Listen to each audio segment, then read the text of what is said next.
झाबुआ में आज कांग्रेस का आंदोलन प्रदेश व्यापी था। वोट चोर गद्दी छोड़ का ये नारा दिया गया था। प्रधानमंत्री नरेंद्र मोदी और केंद्रीय निर्वाचन आयोग निशाने पर थे। लेकिन इस आंदोलन के बाद जब रैली हुई और ज्ञापन सौंपा, उसके बाद मीडिया से बातचीत में कांग्रेस के नेता कांतिलाल भूरिया ने एक नया खुलासा किया, नया आरोप लगाया।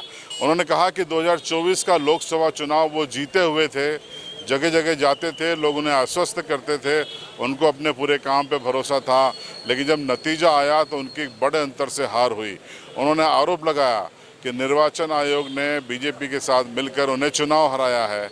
वो हारे नहीं हैं, बल्कि उनको चुनाव हराया गया है। तो ये गंभीर आरोप उन्होंने लगाया है। अब क्या कहा, किस तरीके से कहा, ये सुन लीजिए। तो वही 24 का चुनाव में लड़ा था, उसी तरह से वोट चोरी की उन्होंने। एक तरफा नकली मतदान जाने क्या क्या कर कुरा के और अपना जीत घोषित कर ली, जबकि लोकसभा में हर तरह से जहाँ भी मिल जाता था कि ना कांग्रेस को वोट दिया, कांग्रेस जीतेगी।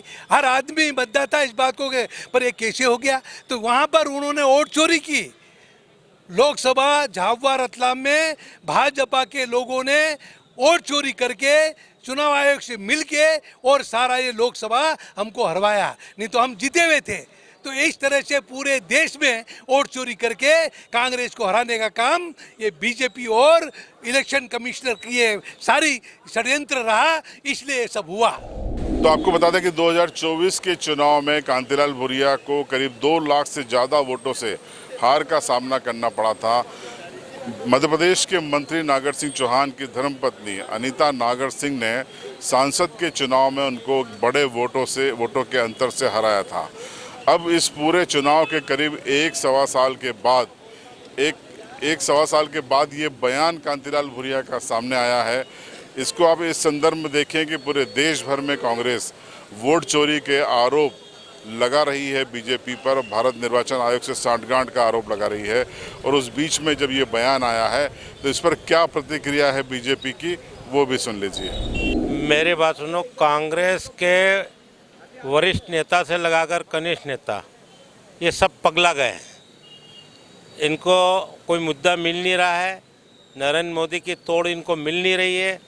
इसलिए कांतिलाल भूरिया भी राहुल की तर्ज पर भारतीय जनता पार्टी और निर्वाचन आयोग पे झूठा आरोप मढ़ रहे हैं कि 24 में मैं जीत रहा था और मेरे को निर्वाचन आयोग और भाजपा ने हरा दिया। अरे जनता है, जनता जनार्दन का जो मत आता है वो सर्वोपरि होता है, उसको स्वीकार करना सीखना चाहिए इन कांग्रेसी नेताओं को। कहाँ से जीत रहे थे? हम भी तो यहीं थे, आप भी यहीं थे, सब दुनिया यहाँ थी।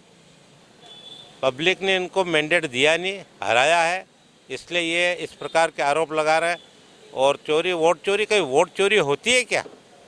मतलब इसका ये मतलब है, ये यदि ऐसा आरोप लगाते हैं निर्वाचन आयोग और भाजपा पे, तो फिर मेरा आरोप इन पर है कि ये 60-70 साल तक शासन में रहे हैं आज़ादी के बाद।